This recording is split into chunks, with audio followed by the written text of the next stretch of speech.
Alhamdulillah Bu, sehat selalu. Mudah-mudahan Ibu juga sehat Bu ya. Iya Pak.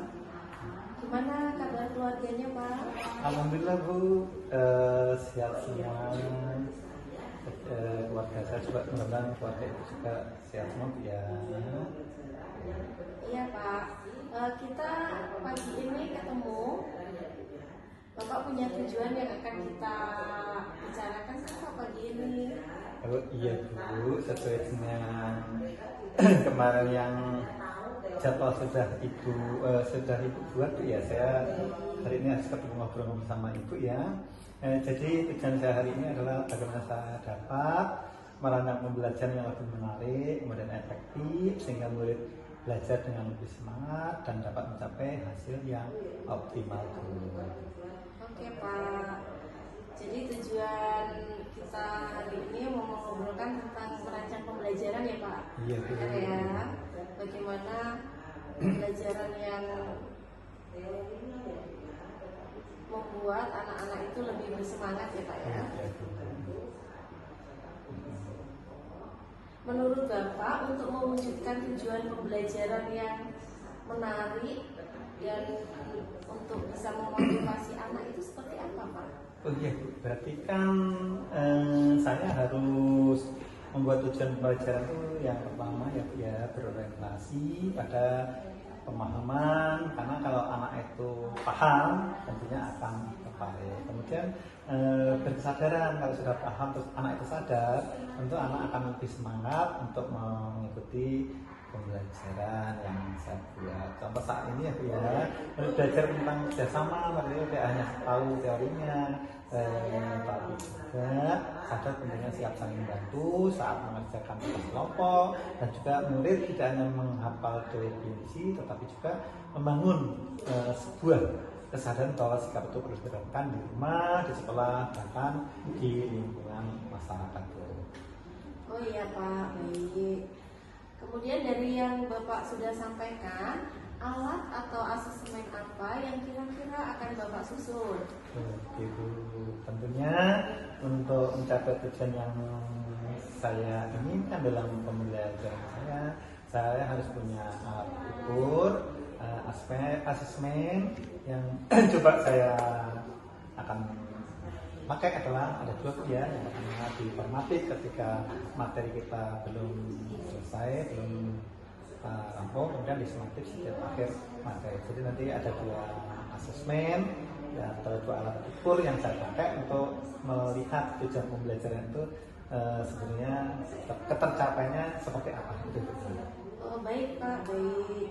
Jadi ada dua macam asesmen tadi Pak ya yang Bapak sampaikan, formatif dan sumatif. Seperti apa yang akan Bapak gunakan dari dua asesmen itu?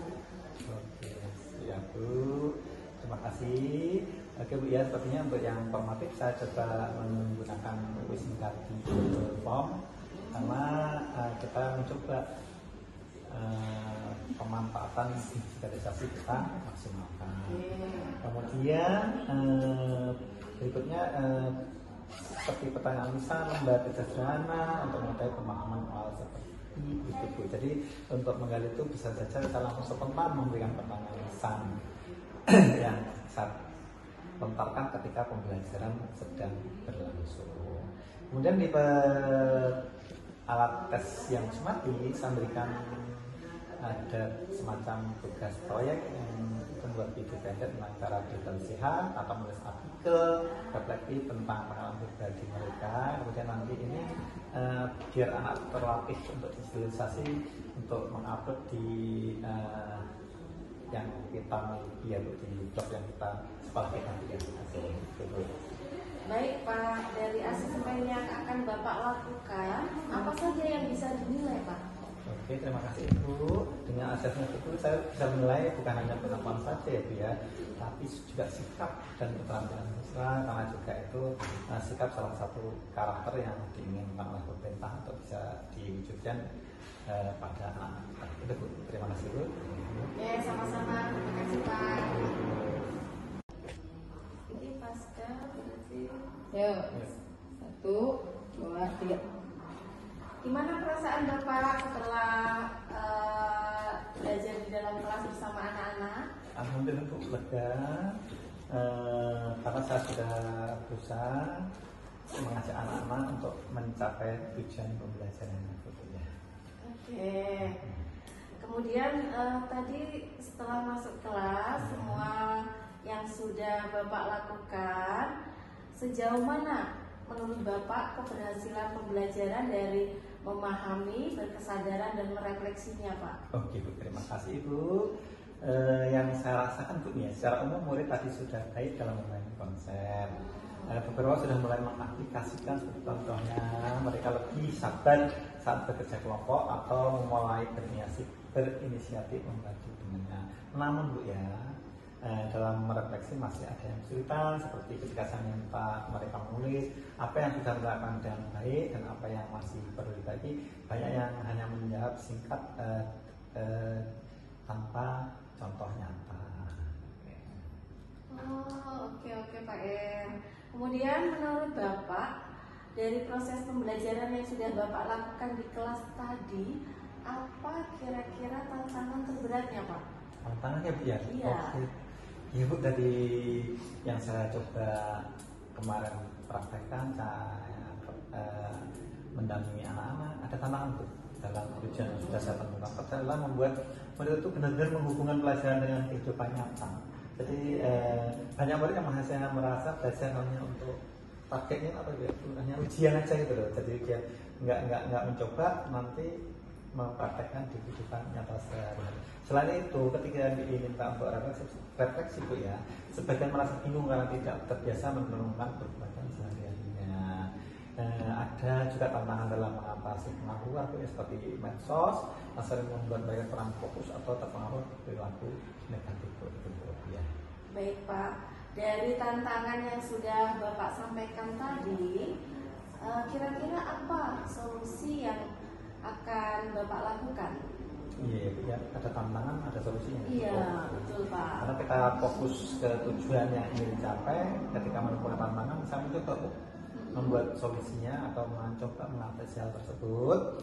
Saya akan mencoba beberapa langkah seperti menggunakan contoh nyata dari kehidupan mereka sehari. Misalnya, saya mengaitkan pelajaran dengan pengalaman mereka game, berinteraksi di medsos atau belajar sehari cuma membiasakan murid menulis jurnal harian sederhana. Misalnya hari ini saya belajar menilai emosi ketika bla bla bla bla, atau saya merasa bangga ketika berhasil. Kemudian saya juga akan memberikan umpan balik waktu mereka agar mereka merasa dihargai dan termotivasi. Terakhir saya akan melibatkan orang tua untuk mencoba melibatkan orang tua, misalnya dengan bertugas. Kemudian orang tua juga ikut membantu memantau tugas yang diberikan kepada anak. Jadi kita mencoba membangun komitmen dengan orang tua. Oke, luar biasa sekali rencana Pak R ya, sudah lengkap, sempurna. Ini menurut Bapak percakapan kita hari ini sudah bisa mewujudkan tujuan yang Bapak inginkan apa belum? Oke Bu, terima kasih Bu waktu dan sepatutnya ngobrol, sehingga sebenarnya sudah cukup Bu dari obrolan saya dengan Ibu Salahuddin Supervisi, menambah membuka cakrawala pandang saya untuk bisa melakukan beberapa hal agar tujuan pembelajaran itu siswa tidak kesulitan untuk mencapainya Bu. Terima kasih Bu. Baik Pak. Untuk kedepannya ketika membuat tujuan pembelajaran jangan terlalu banyak ya Pak, biar mudah untuk dicapai dan proses pembelajaran di kelasnya lebih baik lagi Pak. Oke Bu, siap Ibu. Terima kasih Ibu ya atas waktu Ibu ngobrol-ngobrol sehingga akan membantu saya dalam meningkatkan pembelajaran saya sehingga setiap pembelajaran saya bisa mencapai tujuan saya dengan baik. Mohon maaf ini Bu ya, karena saya masih ada tugas di kelas lanjut tunggal anak Ibu, saya harus kembali ke kelas Bu ya. Baik Pak, silakan ke kelas kembali. Kita bisa lanjutkan di lain waktu untuk ngobrol-ngobrol lagi sehingga pembelajarannya bisa lebih baik Pak. Oke Bu, terima kasih. Mohon pamit. Assalamualaikum warahmatullahi wabarakatuh. Sama-sama Pak.